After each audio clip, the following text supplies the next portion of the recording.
الکرم التقوی کی عزت، بلندی، شہرت، سربراہی، سرتاجی، انسان کا سکون، انسان کی خوشحالی، انسان کے راحت والی زندگی، انسان زندگی سے لطف اٹھانا، سرور اٹھانا، یہ تب ممکن ہے الکرم التقوی اگر انسان کے پاس تقوی ہے۔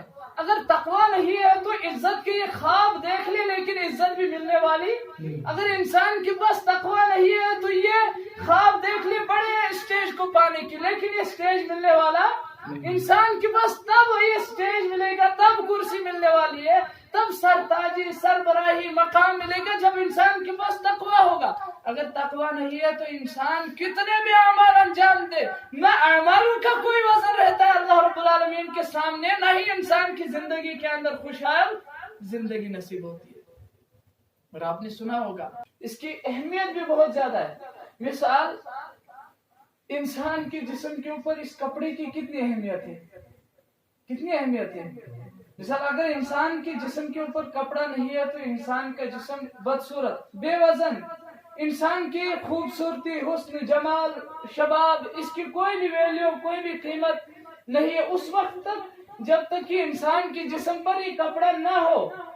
اور اگر انسان کے جسم پر کپڑا نہیں ہے تو انسان کی خوبصورتی بھی کسی کام کی نہیں۔ اسی طرح سے یہ تقوی ہے انسان کے اعمال کا۔ اگر انسان کے پاس تقوی نہیں ہے، یاد رکھیے گا اس بات کو، اگر انسان کے پاس تقوی نہیں ہے، اللہ کا خوف نہیں ہے، آپ کے پاس نماز بھی ہے، رمضان کے بعد کی بات کر رہا ہوں، آپ کے پاس نماز بھی ہے، آپ کے پاس زکوٰۃ بھی ہے، آپ کے پاس روزہ بھی ہے، آپ کے پاس حج بھی ہے، آپ کے پاس باقی دین امور کے بڑے بڑے افعال ہیں، لیکن آپ کے پاس اگر تقوی نہیں ہے، ان تمام نیکیوں کی، تمام افعال کا کوئی بھی اس وقت تک وزن نہیں ہے جب تک نہ آپ کے پاس تقوی ہے۔ جس طرح سے یہ کپڑا اہمیت رکھتا ہے انسان کے جسم کے اوپر، انسان کے حسن اور شباب کے اوپر، اسی طرح سے تقوی رکھتا ہے ویلیو تمام اعمال کے اوپر۔